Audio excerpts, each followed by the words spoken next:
In my last video, I looked at the Chinese laborers who shaped America by building the first transcontinental railroad, the Golden Gate Bridge, and more. But what happened to them afterwards?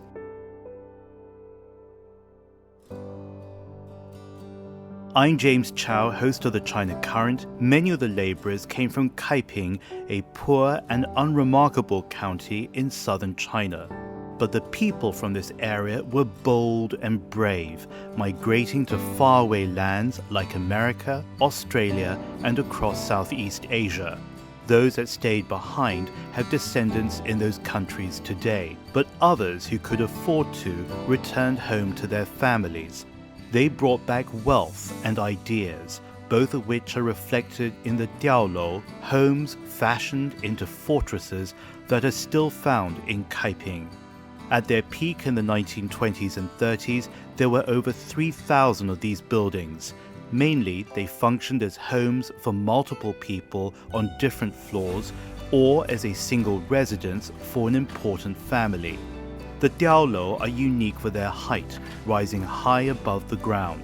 This protected inhabitants from extreme seasonal rainfall that makes this area vulnerable to flooding.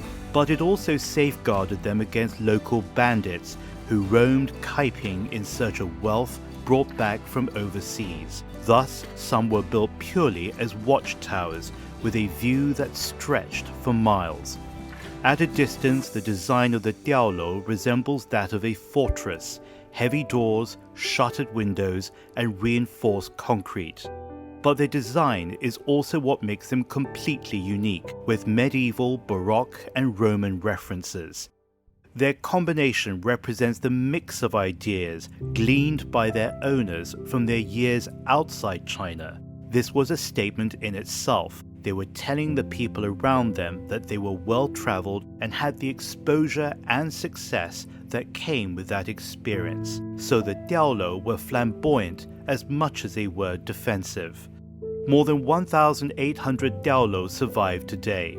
With economic development came peace and prosperity, so after their peak in the first part of the 20th century, the demand for fortresses faded away. Clusters of diaolou are found in towns and villages across Kaiping, with 4 such groups and 20 of the finest examples added to the UNESCO World Heritage List in 2007. Perhaps the best known is Li Garden, an estate of almost 20,000 square meters of pagodas, pavilions, and walkways.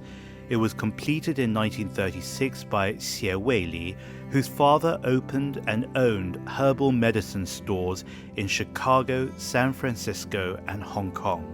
The younger Mr. Xie honored his father with Li Garden that includes 5 identical houses for each of his own 5 sons. The detailing inside the diaolou display the comfort these families had grown accustomed, with glasswork, woodwork, and furniture again demonstrating the globalization of ideas that infuse their lives. If you missed it, you can watch the first part of this series on thechinacurrent.com. I'm James Chau, you're watching The China Current. Follow us on social media at The China Current.